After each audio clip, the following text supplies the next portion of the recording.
Buenas tardes para todos y todas. Es una alegría grande hoy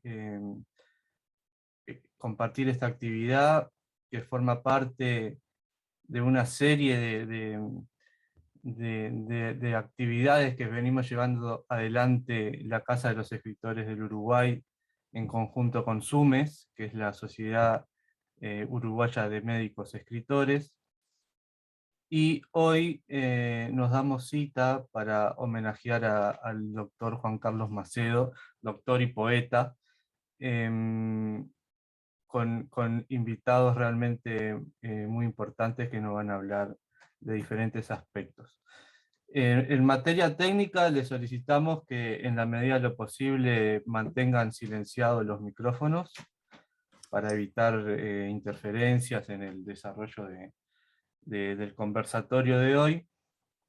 Y bueno, también señalar que esto viene a ser una continuación muy lejana en el tiempo de un evento que se realizó en el año 2003, cuando la Casa de los Escritores del Uruguay estaba en formación, que fue organizado por Tatiana Oroño y Elvio Chítaro, que creo que anda por ahí en el día de hoy.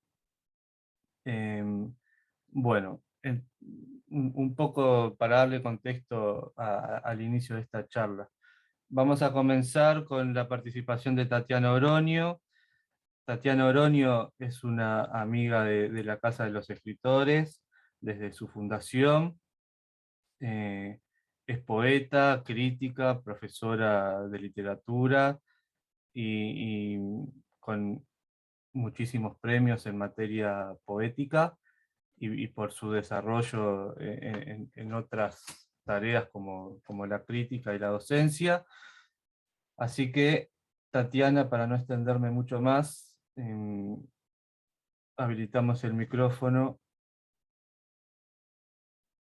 y te escuchamos. Ahora sí, buenas tardes, chicas. Ya está. Hola, Elvio. Buenas tardes. Bueno, quiero decirles que yo me planteé fundamentalmente para hoy la pregunta, ¿cuál es el legado? ¿Cómo podría presentarse la obra de Juan Carlos Macedo en relación a este tiempo, después que han pasado 19 años de su partida? Voy a empezar con una cita del texto ensayístico La tortura no puede continuar. Dice, cito, el tiempo no es el tiempo, sino apenas lo ocurrido en lo que ahora somos.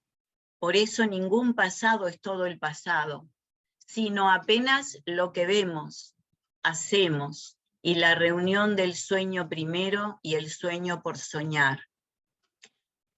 Este epígrafe oficia para mí como inductor de lectura del sentido a dar a la obra de Macedo, a 19 años de su muerte. ¿Cómo leer su legado hoy aquí?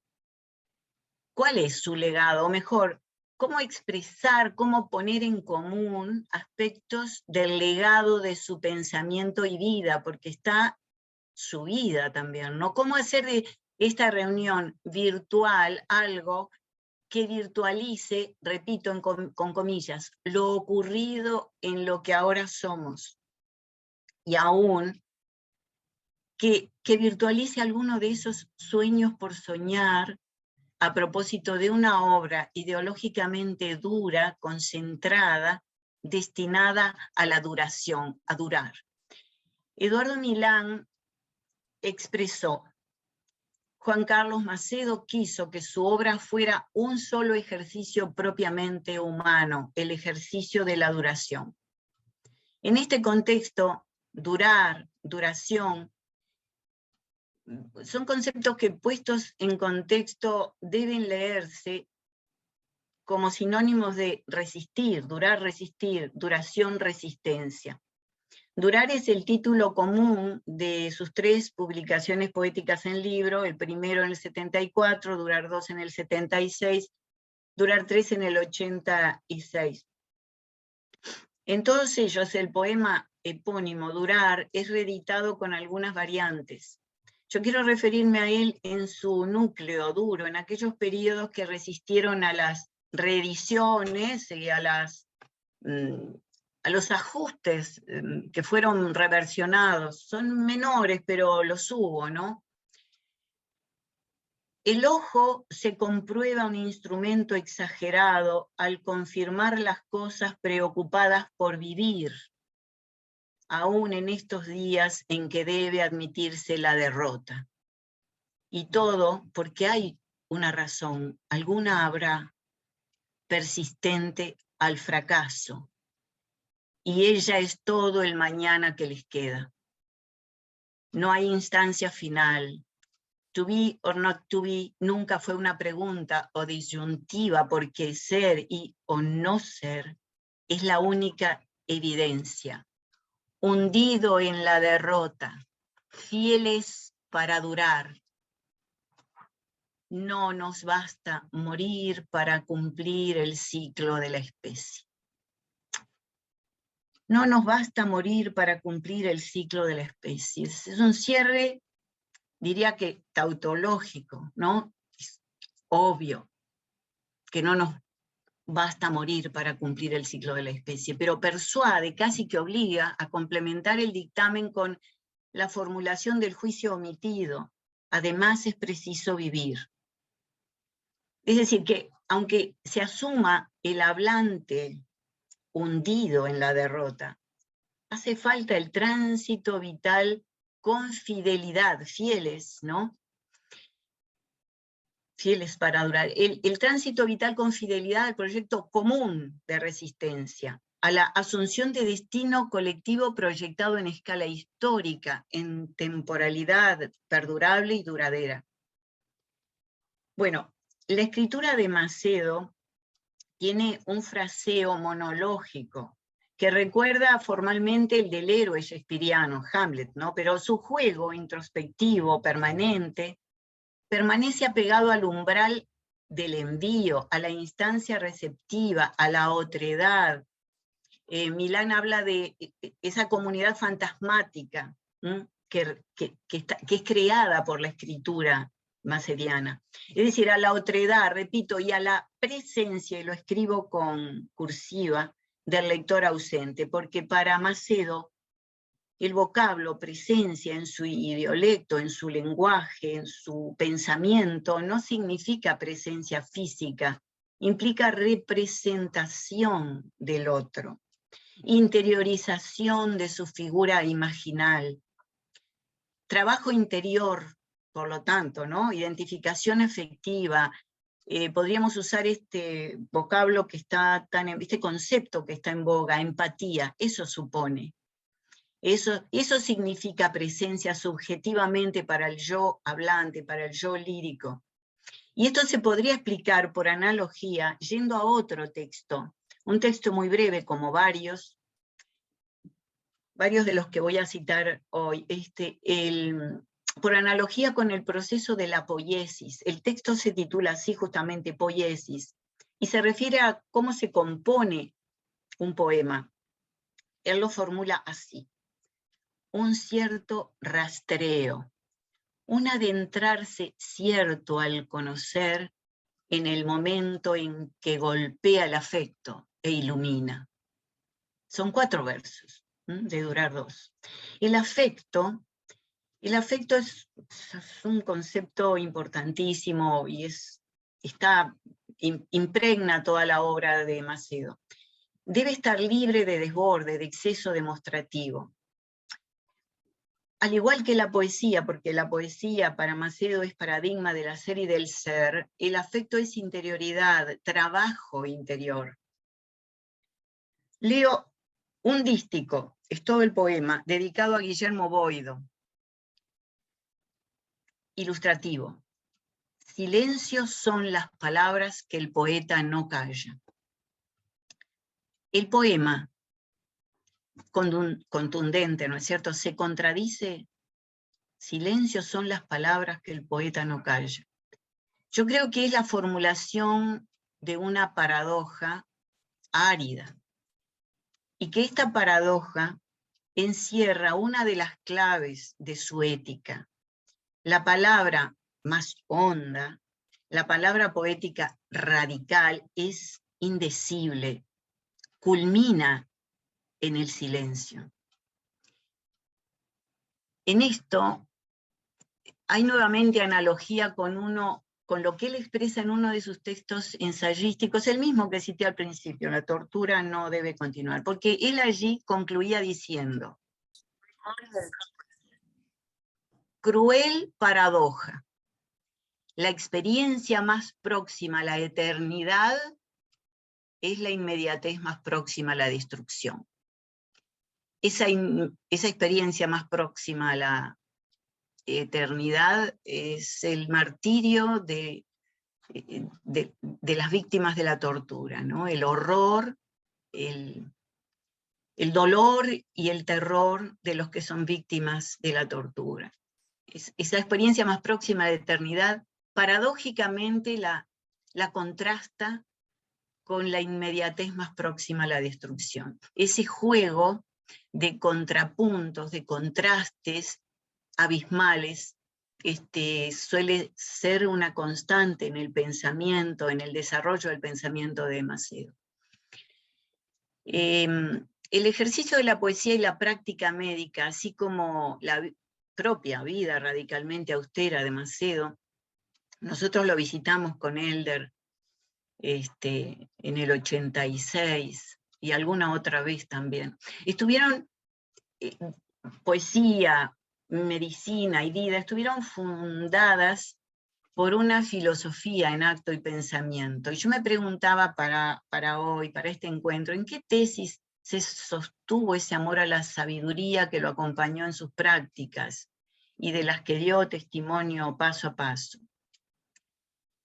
No sé si Macedo ya ha tenido formación religiosa, algún contacto formativo en relación a los evangelios, pero lo cierto es que en su incilio en Míguez sostuvo con el cura local, al que conocimos en 2003, el padre Malanesi, un vínculo, un fecundo vínculo, un sólido vínculo interpares, del cual recogimos en mayo de 2003, cuando organizamos con Elvio Chítaro el homenaje al poeta, el fruto solidario de un verdadero aliado. Eso es lo que recogimos del padre Malanesi. Decía esto refiriéndome a los evangelios porque pienso ahora, la conducta de Macedo contemplada a la distancia parece regida por aquellos mandatos de rectitud de intención que ordenaban: orar en secreto y cerrada la puerta, edificar la casa sobre roca, entrar por la puerta estrecha y cuidar la palabra, dado que, comillas, lo que sale de la boca procede del corazón. Son todas citas textuales del Evangelio de San Mateo. Hay una propedéutica de la austeridad legible en sus textos, y tal vez ahí esté el legado vigente, en paradojas y efectos de extrañamiento frecuentes en su poesía, como lo es en este otro caso. En Pueblos Resistencias, un nuevo poema así sinóptico, un dístico, 2 versos. La palabra que cuenta en cada instancia es el silencio doble de su compañía.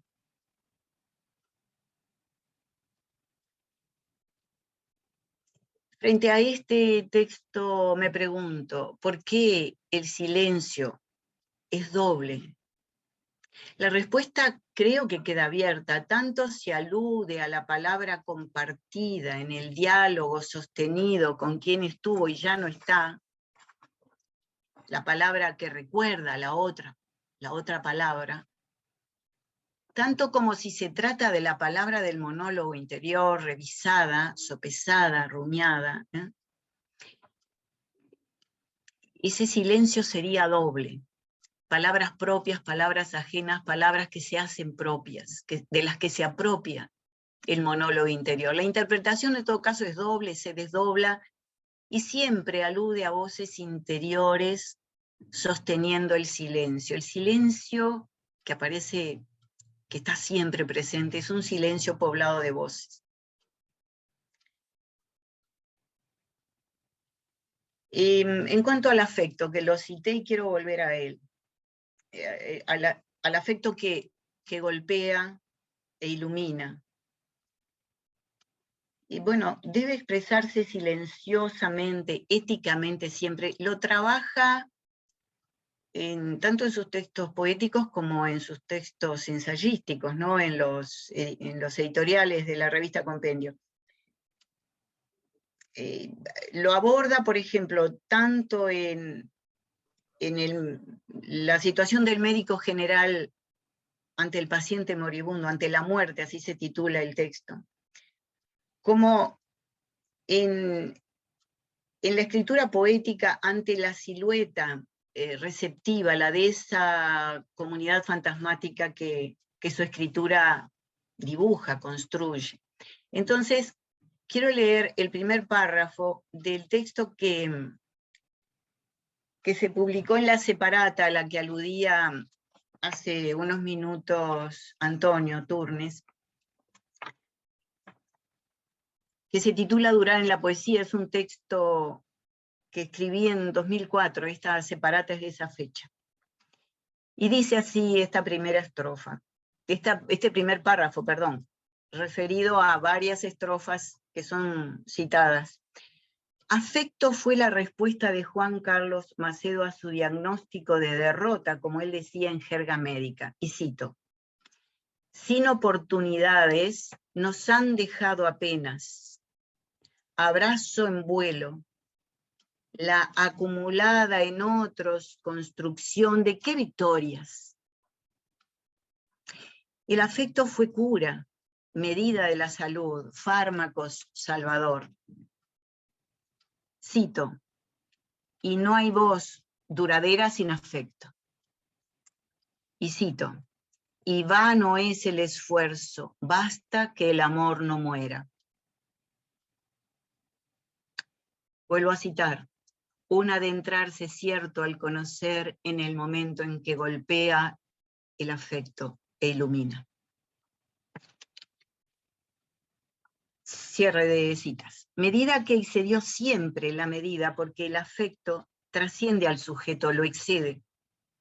Así como la poesía excede en Macedo su estatuto letrado, porque se hibrida con el discurso científico, con el coloquio, y hasta se hibrida en el texto de un telegrama que Macedo dirigió en el año 84 a ACESUR, en solidaridad con la liberación de 3 compañeros escritores que habían sido presos políticos. Y decía aquel telegrama: la poesía ordena, las palabras en el límite del desorden,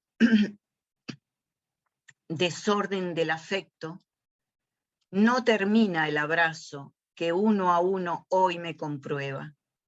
La vida son ustedes y termino lo perdido y nada empieza. Hemos estado juntos para siempre. Porque la poesía está hecha para, comillas, seguir viviendo, dice. Y leo la última cita. Habiéndome ocurrido una afición temprana por el aire, por los pulmones llenos, decidí que la poesía debe seguir viviendo, al paso del que pasa, por el mismo camino. Una epistemología que me hace pensar en Circe Maya, la poesía ecuménica, solidaria de Circe Maya. Bien, continúo. Así como se expresa lo paradójico en la escritura macediana, también yo creo que de la curva, del recorrido de su vida emerge una contradicción que quizá, tal vez, no sé, sus colegas y amigos médicos puedan abordar explicativamente. Es lo siguiente: a mí me ha confundido la razón de su muerte a los 59 años, afectado por una dolencia respiratoria desatendida, creo yo, desatendida, por quien había estudiado específicamente el tema del aparato respiratorio y del asma. Solía hablar del asma. Bueno, no solo eso, también como poeta, y por lo último que acabo de leer, es claro que había exaltado la virtud del aire en los pulmones. Y acá agrego otras citas, ya que no hay poesía, comillas, sin nociones de aliento. No hay poesía, vuelvo a poner comillas, sin la ilimitada participación del aire en preparación del llano de Durar 13. Y es necesario recordar el valor simbólico del aire o neuma en el pensamiento clásico, ¿no? Para los estoicos es el soplo animador de Dios, para los epicúreos el alma humana, para los discípulos de la escuela médica de Galeno, el principio de la vida.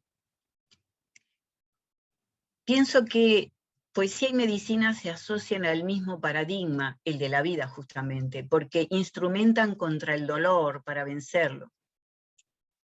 Y cito otro texto ensayístico. La medicina no puede contra la muerte. Y no puede contra la muerte porque es el dolor el que funda la medicina, no la muerte.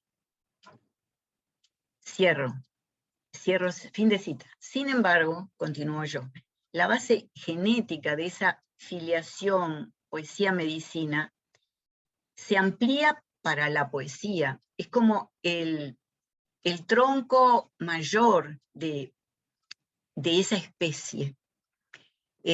O es la rama más alta, el panóptico, diríamos, vital de Macedo.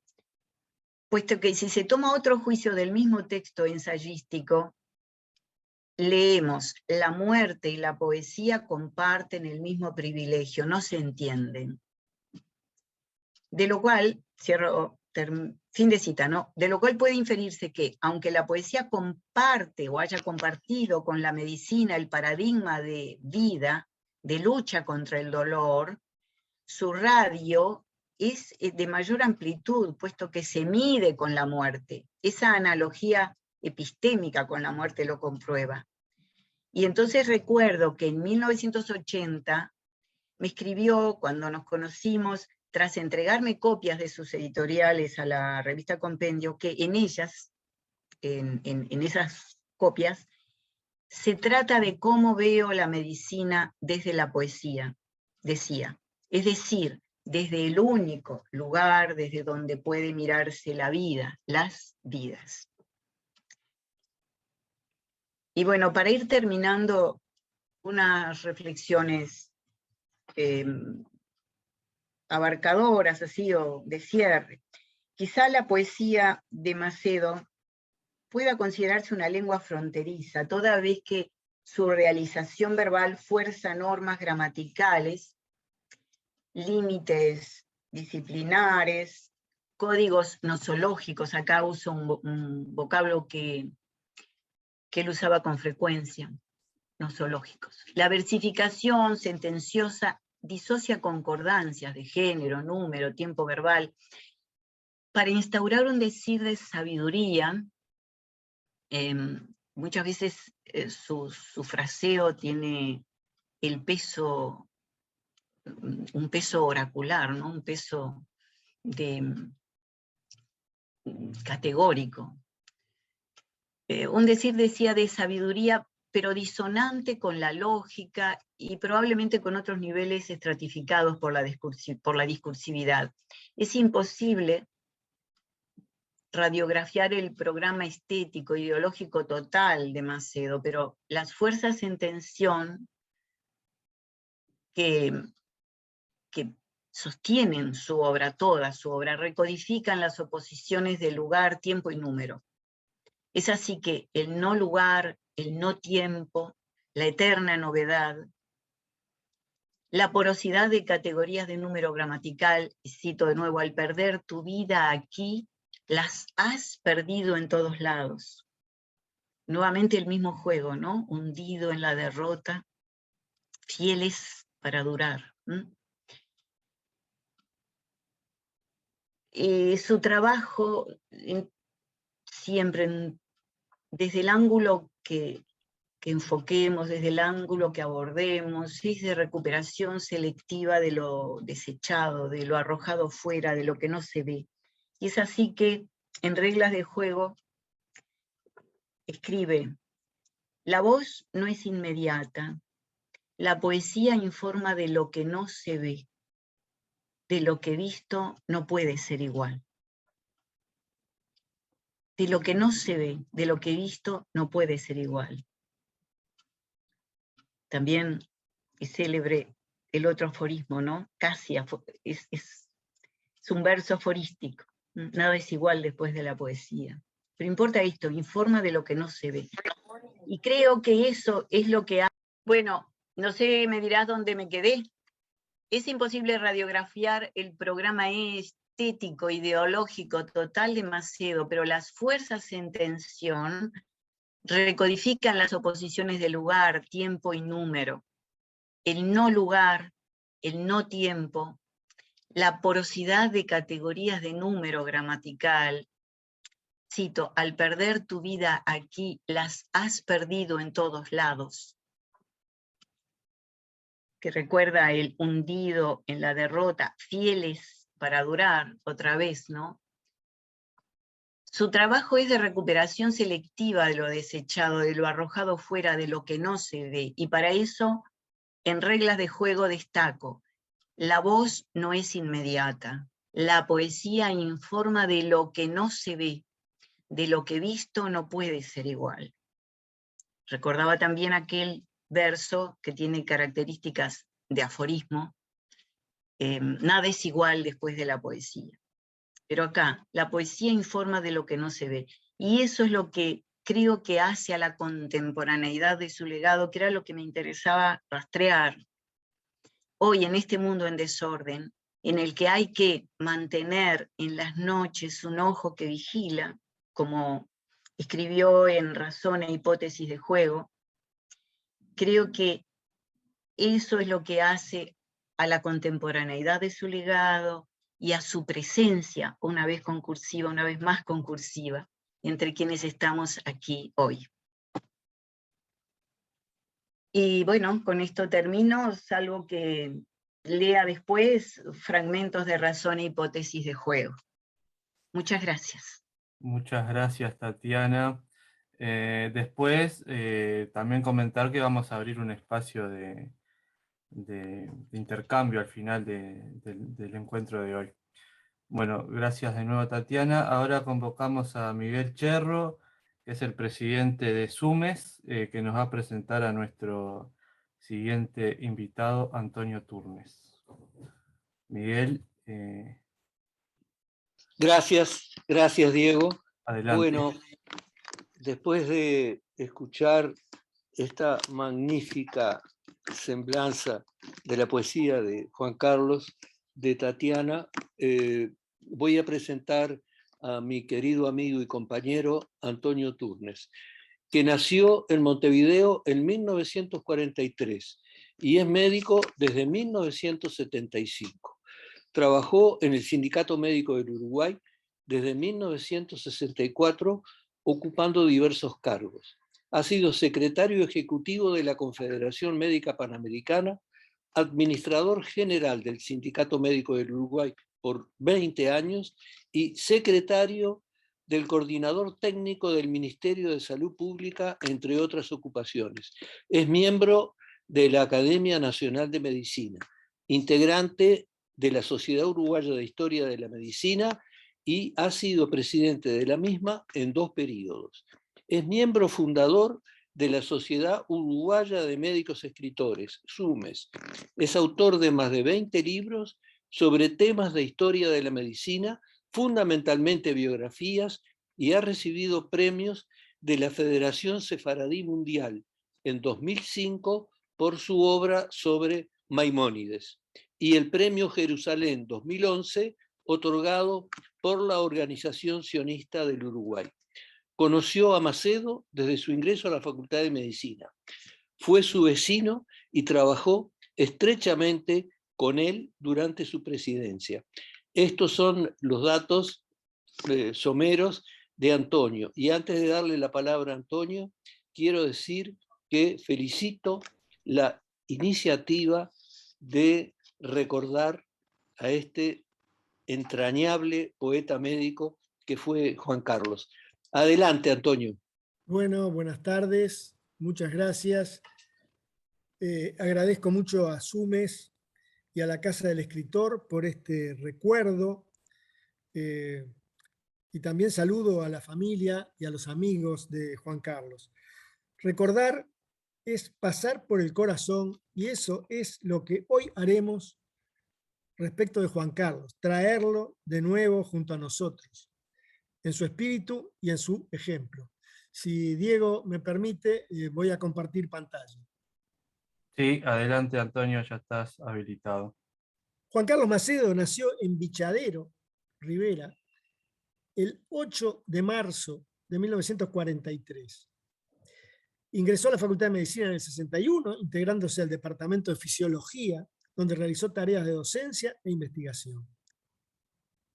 Este es un ejemplar de un periódico de 1898 que da cuenta allí de la batalla de Arroyo Blanco, que tuvo lugar en 1897, donde entre los heridos se encontraban Diego Lamas y Juan Francisco Mena y otros luchadores de aquella revolución. Macedo no conoció a este hombre que está allí, Francisco Bardi Davison, que vivió entre 1853 y 1921, aquel médico oriental formado en Edimburgo y que trabajó en minas de Corrales desde 1880, que junto a su esposa, la enfermera y partera Anna Packer, asistió a los heridos en la batalla de Arroyo Blanco, cerca de Bichadero, en aquel año de 1897. Pero creo que a Macedo le hubiera gustado dialogar con aquel médico y con su esposa para interiorizarse de aquel derrame de humanidad y amor que ellos prodigaron a los heridos en una tarea también heroica. Al finalizar el internado, que como a su generación le ocupó más de 7 años por no haberse convocado en un concurso, le permitió estar cerca de Pablo Purriel y de Jorge Butón, tanto en el piso 8 como en el Hospital Sembois. Graduado en el 73, se integró con sus compañeros Homero Bañulo y Barret Díaz a Hugo de Ibarbure en el sindicato médico. Este es un corredor del Sembois, un camino del Sembois. Y en el 74, ante la intervención de la universidad y la clausura de los ámbitos de debate y creación de conocimiento universitario, fundan, o mejor dicho, refundan, la Revista Médica del Uruguay, que alcanza a publicar 4 números antes de la intervención del sindicato médico producida el 1 de octubre de 1975. Vean ustedes la colección de la revista de los primeros números y allí le pusieron a la revista el artículo "La", para distinguirla como que era la revista representativa de los médicos del Uruguay. El exilio de muchos compañeros determinó que quienes quedaban en el incilio en Uruguay, a la vez incluidos en el territorio, pero excluidos de la universidad, eligieran caminos de comunicación y encuentro con sus colegas del país, y así nació la revista Compendio que citó recién Tatiana. Fue otra trinchera de creación de conocimiento, de mantenimiento de la unidad de la profesión y de orientación para una medicina de calidad. Luego de un intento infructuoso de radicarse en Rivera, se instala en Míguez, una pequeña población del este de Canelones, donde realiza su práctica médica ampliamente integrado a la comunidad. Vean ustedes lo que es la dimensión del pueblo de Míguez, con una visión aérea actual. Haciendo de ese espacio una escuela que se conoció como el Grupo de Míguez, que integraron jóvenes que alcanzarían luego proyección nacional. Su casa, en Míguez, era lugar de reunión de ateneos médicos y literarios, como un continuo con los mismos participantes, enriquecido por la visita de amigos de las letras.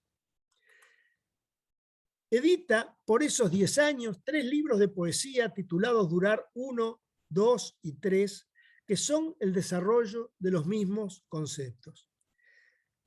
Vuelta a la democracia y poco antes de la desintervención del sindicato médico, retornando al país Hugo de Ibarbure y luego Barret Díaz, se retoma la edición de la revista médica con los impulsos iniciales, pero ahora expandida a todos los socios del sindicato médico por una resolución de asamblea. Con los años, esta publicación pasaría a ser una revista arbitrada, integrada a los repertorios internacionales, representativa de la literatura médica del Uruguay, hasta hoy. En lo estrictamente médico, Juan Carlos contribuyó a la publicación de 2 obras fundamentales sobre la medicina general y familiar, editadas por la Universidad de la República, y junto a Hugo de Ibarbure y Casuriaga, promovieron la creación de la Residencia de Medicina Familiar y Comunitaria, actuando ellos como tutores de los primeros residentes. La vuelta periódica a Montevideo con la apertura democrática posibilitó que estrechara. Aquí está el grupo de Míguez con Miguel de Agosto, Ariel Rodríguez, Juan Carlos, Hugo de Ibarbure. Y detrás están Mirta y Griselda Meneghetti. Estos son los compañeros que fundaron la revista. Hugo de Ibarbure, que era el mayor, Barret Díaz y Homero Bañulo, que hoy nos acompaña acá.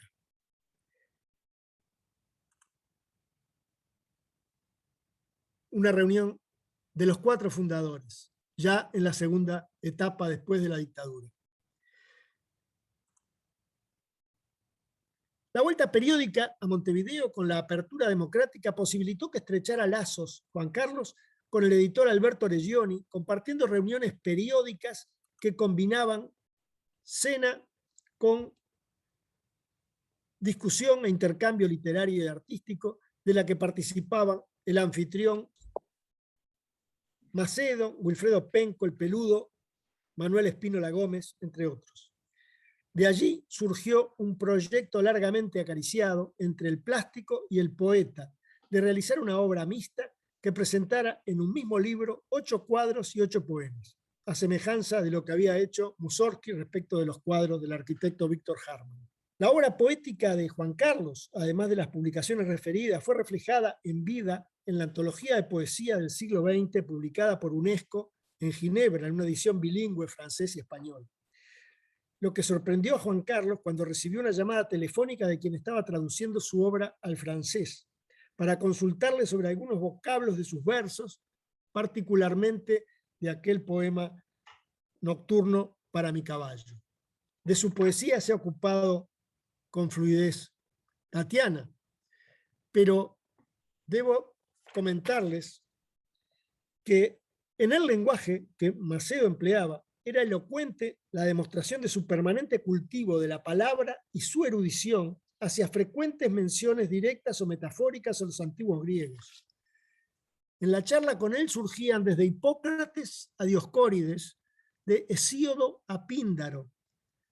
Así en su texto Bases de Acuerdo, fragmentos, nos decía Juan Carlos: en Delfos hay un lugar donde existió el oráculo más importante del mundo conocido. Muchos hombres, sin saber de Delfos ni del mundo conocido, también se reunían a la hora del fuego de los hijos. También amaron. En ese mismo tiempo. Los hemos olvidado. Y uniendo lo clásico con su propio mundo, agregaba: en Míguez, Arroyo Blanco u otros pueblos, hoy hay quienes desconocen que uno y otros existieron. Entre los 3 ninguno se recuerda. Dicen que hoy comprende a todos en la misma fecha, que es la misma historia. No es cierto. No es el tiempo, sino la duración en la poesía, el sitio de reunión posible. La poesía, continuaba Macedo, es experiencia de los únicos puntos a los que nadie escapa, lo común, los límites. Poesía, es decir, ni más acá ni más allá, sino en el límite de lo que por su presencia ya no tiene. Es ese límite de lo ilimitado que constituye una duración. Hace más de 4 siglos escribió Cervantes: la poesía, señor Hidalgo, se refería al caballero del verde gabán, a mi parecer es como una doncella tierna y de poca edad, y en todo extremo hermosa, a quien tienen cuidado de enriquecer pulir y adornar otras muchas doncellas, que son todas las otras ciencias, y ella se ha de servir de todas, y todas se han de autorizar con ella.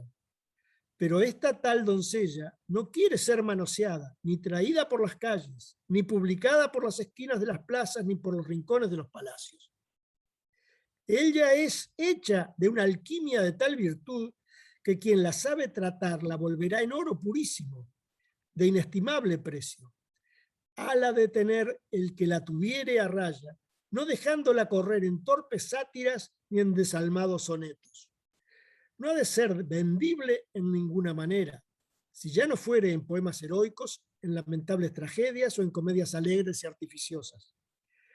No se ha de dejar tratar de los truhanes, ni del ignorante vulgo, incapaz de conocer ni estimar los tesoros que en ella se encierran.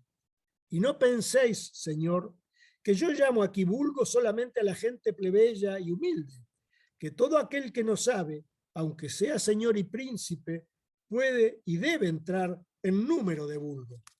Y así, el que con los requisitos que he dicho tratare y tuviere a la poesía, será famoso y estimado su nombre en todas las naciones políticas del mundo.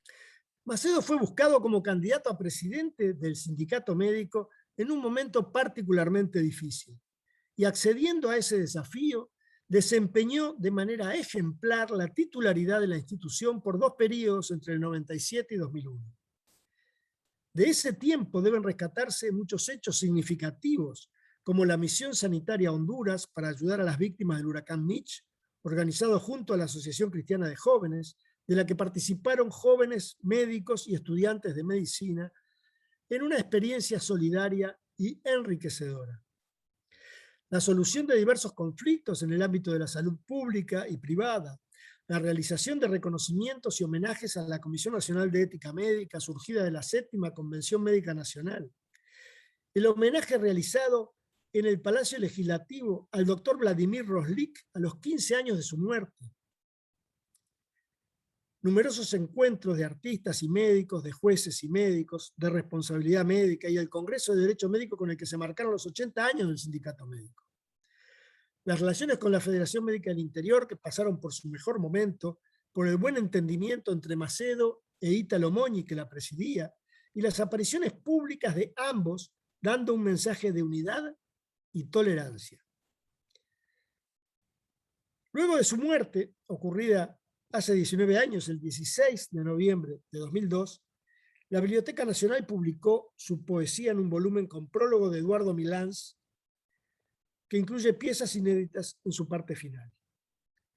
Respecto a sus escritos médicos, deben rescatarse los editoriales de la revista Compendio, que mencionó muy bien Tatiana, escritos por él, y los de la Revista Médica del Uruguay, de su autoría también, que con Elvio Paulillo y Ariel Rodríguez Creilac estamos empeñados en reunir y publicar. Dentro de su actuación en el sindicato médico, cabe destacar el fortalecimiento de la Revista Médica del Uruguay, que alcanzó su madurez actual de revista indizada en los repertorios internacionales, el fortalecimiento de las relaciones con la Organización Panamericana de la Salud, que trajo por primera vez un traductor automático al Uruguay para uso de los médicos, la reinserción en la Asociación Médica Mundial, participando con delegados en cada una de sus asambleas generales e invitando al Consejo a reunirse en Montevideo en 1998, ocasión en la que tuvo fundamental intervención para que pudiera reconocerse al Conselho Federal de Medicina como la entidad más representativa de Brasil para ser admitida como miembro pleno de la Asociación Médica Mundial. En ocasión de la muerte de Roslik, ustedes recuerdan esta tapa del semanario Jaque: oremos por el alma de Vladimir Roslik, que murió asesinado, y aquella contratapa de Maneco Flores Mora. Macedo escribió esto en compendio. Según la información disponible en la prensa, el doctor Vladimir Roslik no murió, fue muerto. La tortura no puede continuar. El 16 de abril, a los 15 años del asesinato de Roslik, se hizo un homenaje en el Palacio Legislativo organizado por el Sindicato Médico y la Federación Médica del Interior. Allí Macedo se dirigió a los presentes, evocando la personalidad de Roslik y lo que simbolizaba su asesinato. Se rindió homenaje a la Comisión Nacional de Ética Médica, se le entregaron recuerdos al hijo de Roslik, que era un bebé, como ustedes vieron en aquella imagen cuando su padre fue muerto, y a la viuda, y se homenajeó a la Comisión Nacional de Ética Médica en presencia de las altas autoridades universitarias y gremiales. También se homenajeó al Colegio de Abogados, que había permitido el funcionamiento de la Comisión Nacional de Ética Médica en su sede desde el comienzo de las actividades en 1984, cuando todavía estaba en dictadura el país. La Brigada Honduras, con Tyson, Montejo y Claudia, y dijo Macedo de esa misión a Honduras, un acontecimiento para el gremio médico y la medicina nacional, un verdadero retorno a las fuentes de la solidaridad y la hermosa aventura de ser médico. Y evocaba a Paracelso. La medicina se hace con el corazón, decía Paracelso, y agregó Juan Carlos. Paracelso tenía razón, pero además la medicina debe ser ejercida con objetivos de solidaridad y fraternidad. Por eso agradecemos a las instituciones responsables de las brigadas, Asociación Cristiana, Federación Médica del Interior y a los compañeros del SMM.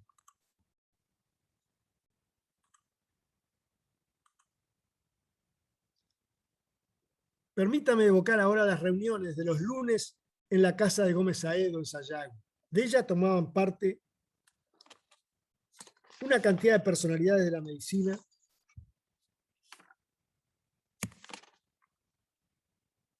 que dieron origen también a la revista Compendio. Allí se reunían Tito Páez, Gonzalo Aiello, Jacqueline Ponzo, Elvio Paulillo, Ariel Rodríguez, Miguel Agosto, Ricardo Vivas, pero sobre todo los más veteranos, como Gómez Saedo, José Pedro Cirilo, Surmendi, Torena y el Beto Avellanal. Y sobre Beto Avellanal, que lamentablemente falleció en marzo de 2002, escribió Juan Carlos, lo que tituló Primer lunes sin Beto, en esas reuniones de la casa de Gómez Saedo. Es lunes, por la tarde, como desde hace 27 años, habremos de reunirnos. Esta vez he llegado temprano a la casa de Gómez Saedo. Conversamos sobre hechos triviales mientras esperábamos al resto del grupo. Llegó Sadi, poco después Cirilo, Torena, Cerante, Surmendi y Bachino. Polet no pudo venir. Cuando estuvimos todos, asuntos de la facultad, del sindicato médico y de compendio dieron origen a diversos comentarios. El mate comenzó a circular, la tarde a crecer entretenida en sus cosas. La lectura, ajustada al crepúsculo, fue interrumpida en numerosas ocasiones. No hubo calma en las voces ni calma en los ojos, hasta que comprendimos. Es inútil esperar a Beto, ha muerto. Un hombre irrepetible, Roberto Avellanal, ha muerto.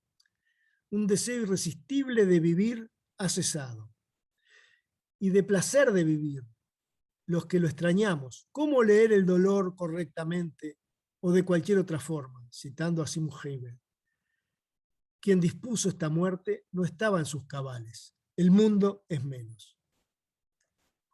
Como ven, Macedo hasta en la prosa se expresaba en poesía. Este es un escrito que dejó titulado Invitación al diálogo y que habla de la niñez en la pobreza.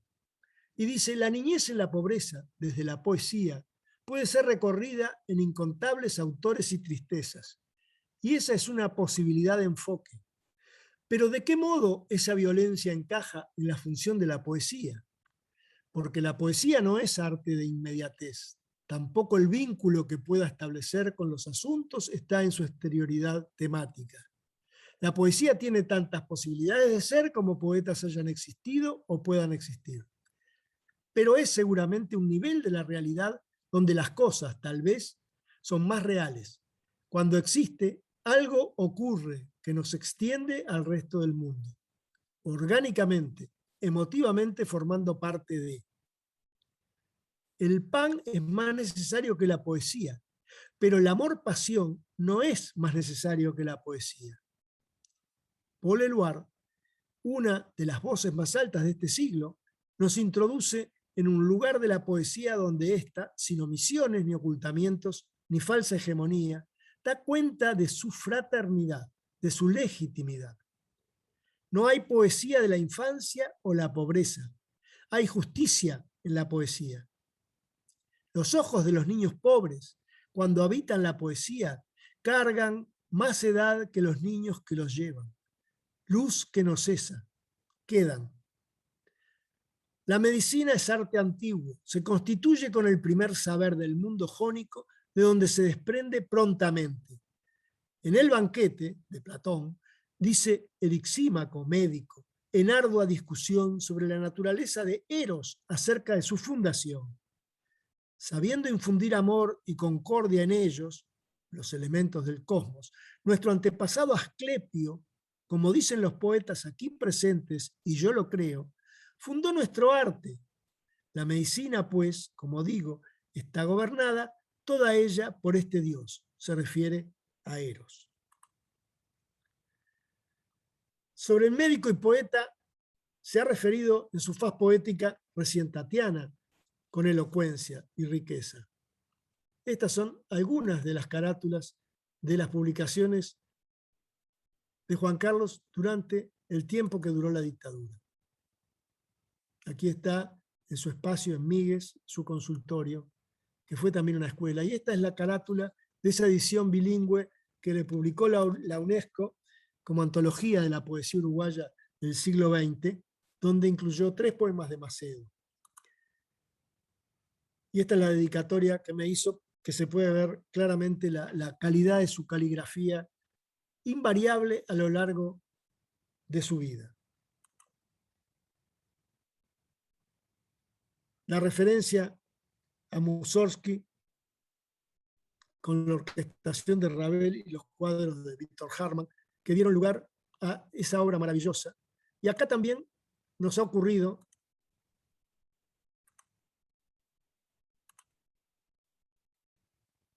que los cuadros de Manuel Espínola Gómez dieron lugar, por un lado, a una sinfonía de León Virioti, que es la Sinfonía Novena, que se llama Cuadros de otra exposición, recientemente exhibida en el Museo Nacional de Artes Visuales, en la exposición de homenaje a Espínola Gómez.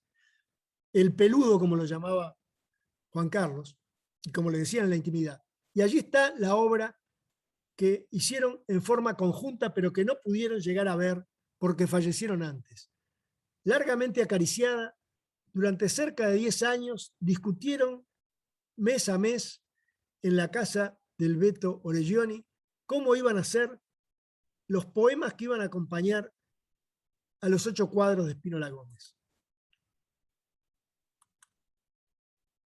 En estas reuniones era donde se plasmaba ese libro, que iban a hacer, que proyectaron largamente y que discutieron profundamente. Pero no en estas reuniones. En estas reuniones compartían literatura y buena mesa. Acá está Espínola Gómez, Wilfredo Penco, que fue presidente de la Academia Nacional de Letras, Ricardo Vivas, que era un joven cercano a Macedo en Migues, Juan Carlos. Esta es una de las imágenes que ilustra ese libro que finalmente se publicó con forma octogonal como los cuadros de Espínola Gómez. Esto es parte de la exposición que estuvo hasta el domingo en el Museo Nacional del Parque Rodó de Artes Visuales, de homenaje a Espínola Gómez. Y estos son los cuadros que los voy a mostrar en el orden en que aparecen en el libro de Macedo editado por la Biblioteca Nacional. Este es Más allá de nuestros días, Sonorosas siestas lejaneras. Cada uno de estos tiene un poema que lo acompaña, Antiguos rebotes matinales, Serenísimo paisaje encabezado, Cierto regreso, cierta continuidad, cierto sueño. Retengan esta imagen porque es la tapa del libro que hizo la Biblioteca Nacional en su segunda edición. la luz, las distancias y las horas, cresponarios de la media tarde, escenas de un sepelio, y alborada de las gargantas. La pared más grande del museo estuvo dedicada a estos cuadros maravillosos y en una de las vitrinas estaba el libro que plasmó la obra de ambos.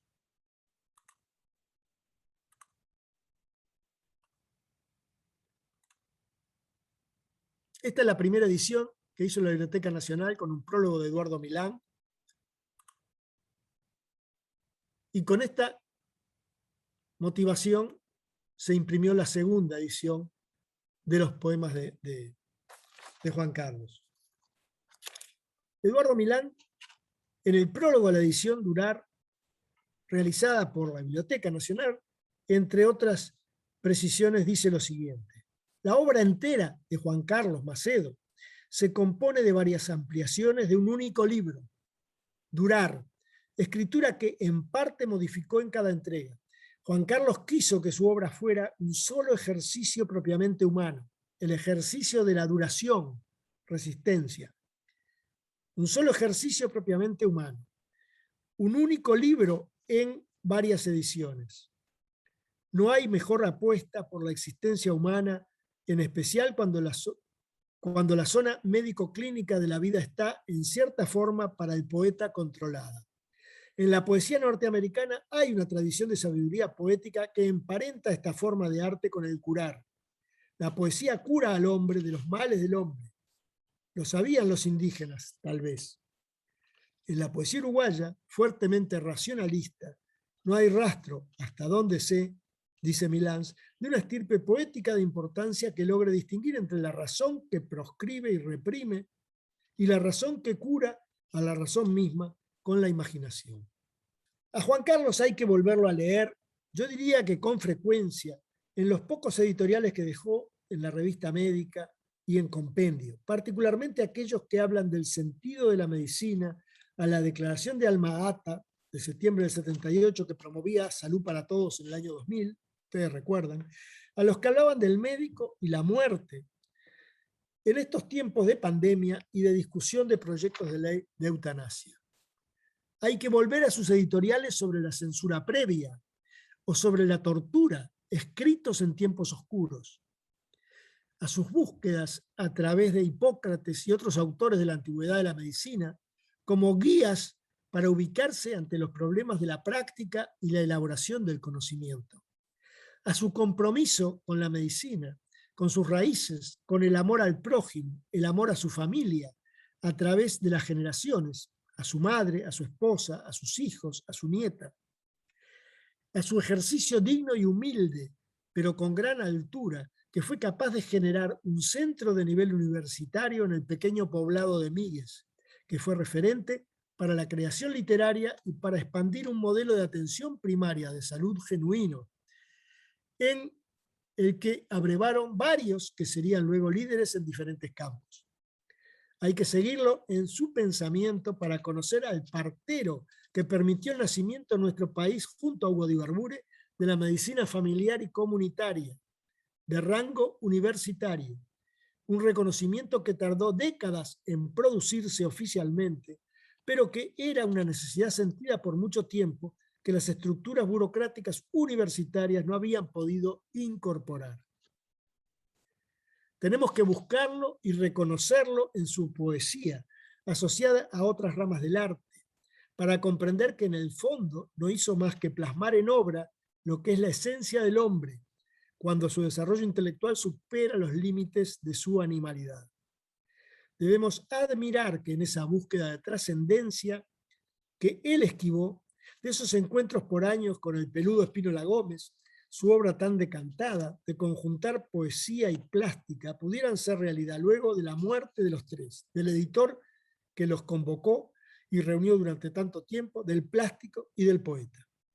Pero por sobre todo, podemos confirmar que desde la mirada y proyección social de su obra, trascendiendo la poesía y proyectándose en el demos profesional, consagró los últimos años de su vida llevando a cuesta su enfermedad, que tanto lo limitaba físicamente, con una energía envidiable, haciendo realidad la unión del trabajo intelectual con la proyección a la comunidad, con el magisterio plasmado en tantas obras a las que aportó como catalizador por su sola presencia.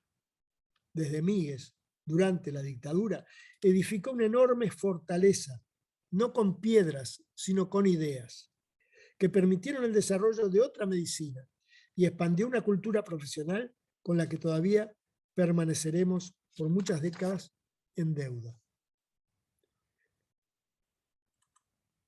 Esto es parte del homenaje que se le hizo en Míguez luego del fallecimiento con distintos compañeros del sindicato médico que fueron estrechos amigos de él. Y más recientemente se hizo un homenaje ya oficial de la Intendencia Municipal de Canelones, cuando era intendente el doctor Marcos Carámbula, donde se le rindió homenaje en la plaza de Míguez y se le dio a una calle de ese pueblo el nombre de Juan Carlos Macedo. Esta es la placa de reconocimiento del sindicato médico. Este es el tótem que se descubrió en la plaza con el poema Buena Jornada de Juan Carlos y la calle que lleva su nombre y que lo recuerda en ese pueblo que fue su pueblo de adopción y al que sirvió devotamente.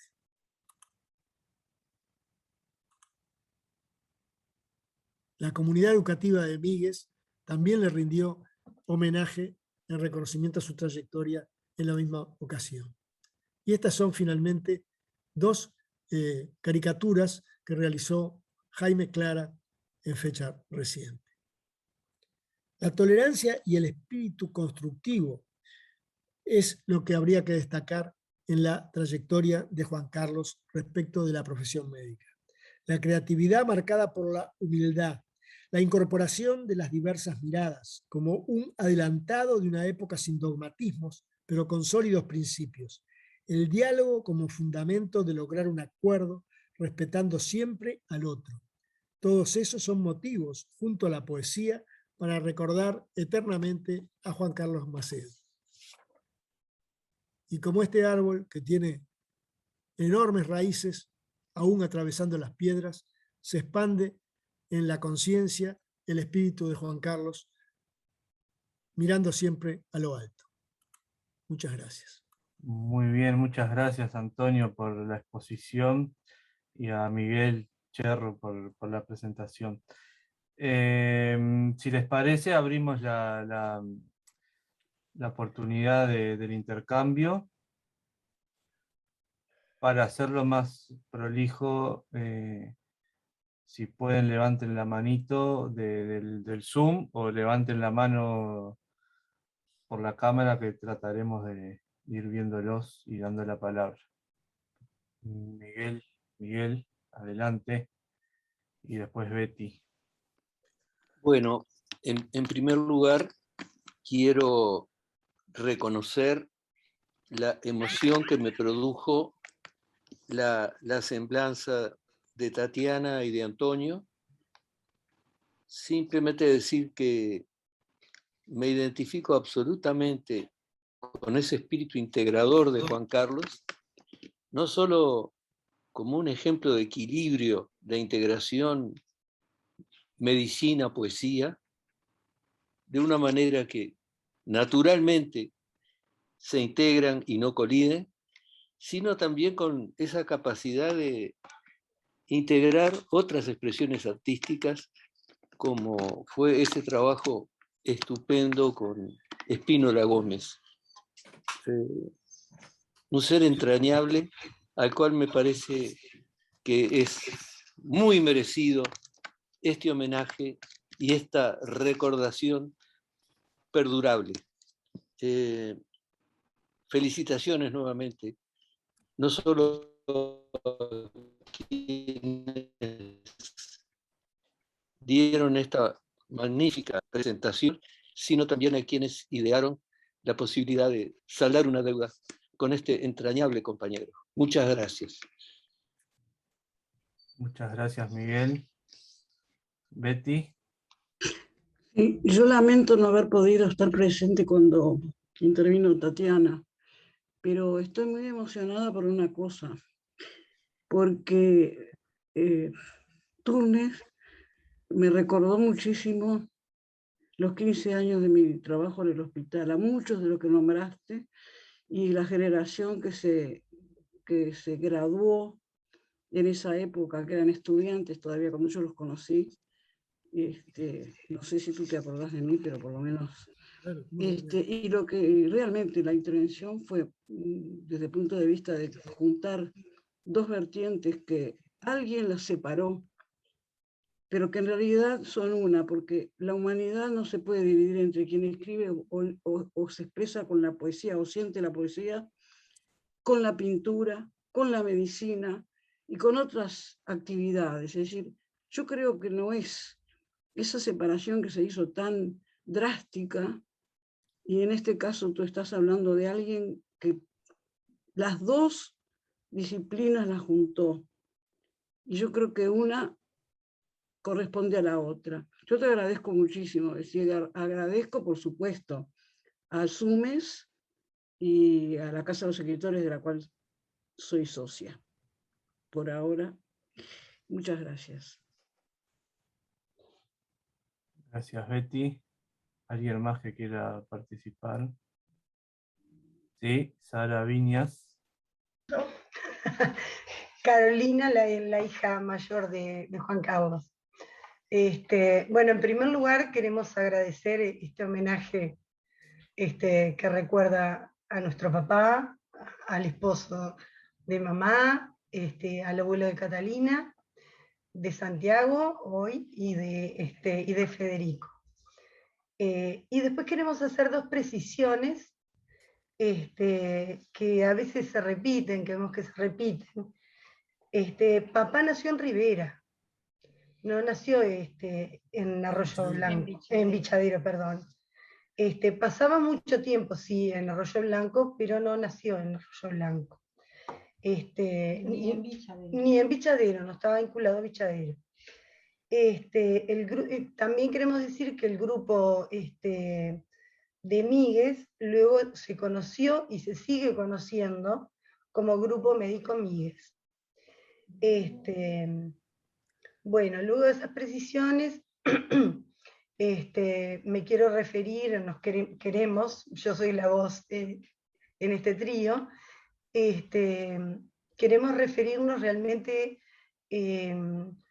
a la solidez y la claridad con la que habló Tatiana, que nos esclarece el afecto, por supuesto, la conocemos, la queremos mucho, pero también cómo nos clarificó a nosotros también la poesía de nuestro padre. Y nos recordó tantas cosas sobre ella y su praxis médica, que también tenía que ver con su poesía, que era praxis. Así que, Tatiana, te agradecemos muchísimo de corazón. También, por supuesto, Antonio, que lo conocemos, y bueno, y él sabe que nosotros reconocemos la estima, el cariño y el apoyo que le dio siempre a papá, y que sin duda se nota en este homenaje. Y agradecer, bueno, también a todos los que hicieron posible este homenaje. Así que muchas gracias. Muy bien, muchas gracias por estar hoy. Bueno, quiero un saludo a Carolina, a Sara, a todas esas mujeres y a esos niños o adolescentes, no sé, a esos descendientes de segundo grado de Juan Carlos. Me gustaría terminar, vieron que cuando intervine dije, en todo caso, puedo terminar leyendo un fragmento de Razón e Hipótesis de Juego. Justamente entregué, les comentaba en la previa a Turnes, y cuando estábamos hablando al principio, antes de la apertura, les decía que me pidieron un texto para la revista de la Asociación de Profesores de Literatura sobre el tema literatura y derechos humanos, y trabajé también sobre aspectos de de la escritura de Juan Carlos y hice referencia a este texto, del cual querría leer unos fragmentos, y con esto me despido y con un abrazo afectuoso a todos, a todas.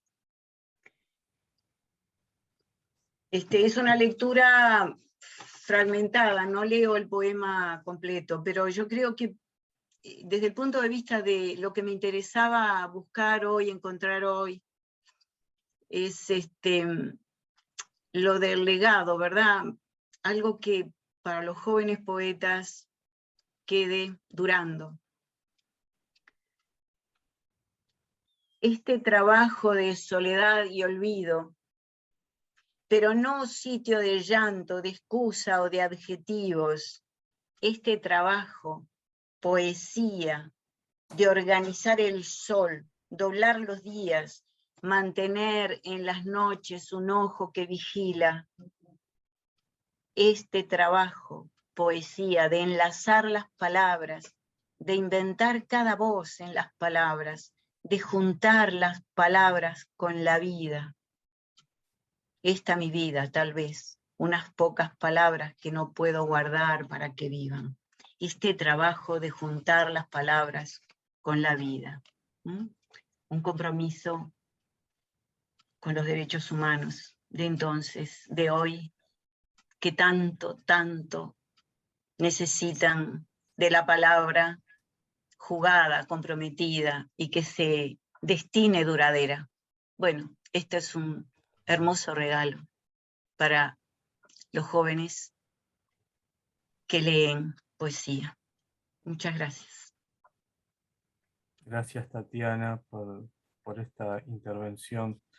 Bueno, Jorge Nández. Buenas noches.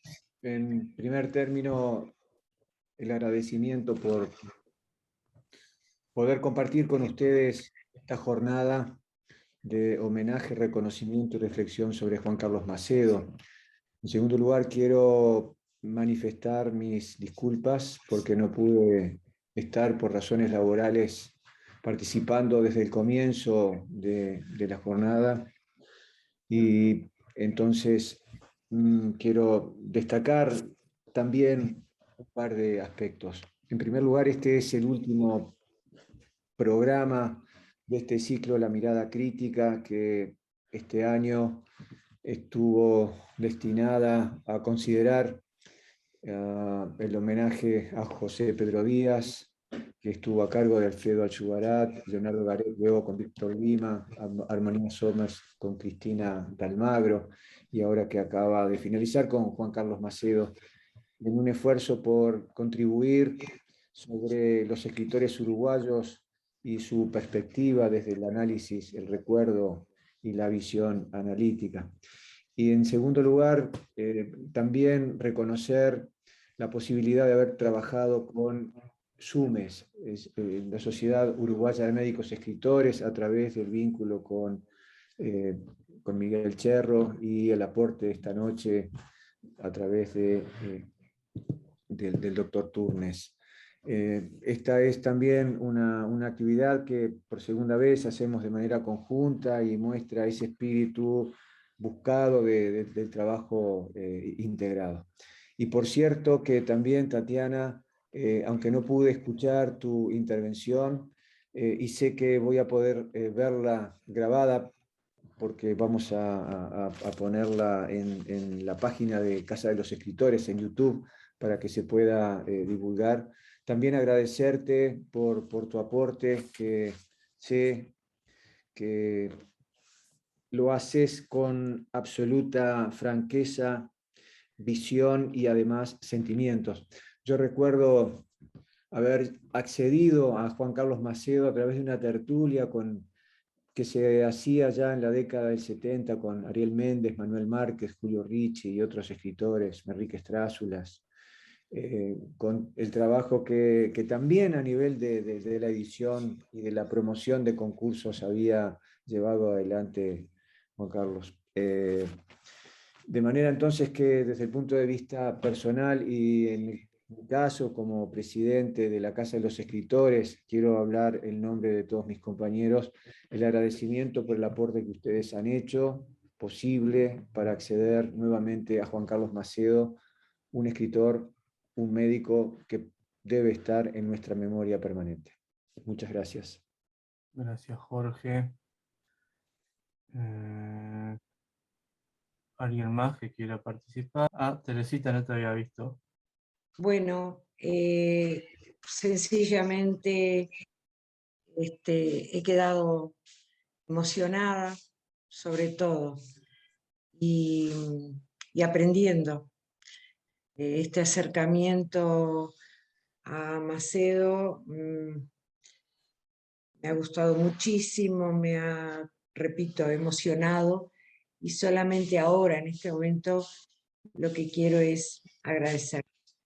Agradecer a Tatiana, a Tourné, a la Casa de los Escritores por esta instancia. Muchas gracias. Gracias. Gracias, Teresita. Entonces, si te parece, vamos finalizando por acá la jornada, la última entrega de la mirada crítica de este año. Y bueno, por parte de la Casa de los Escritores, agradecemos la participación en el día de hoy y a los que vienen también ya participando durante el año. Así que nos vemos y muchas gracias por estar.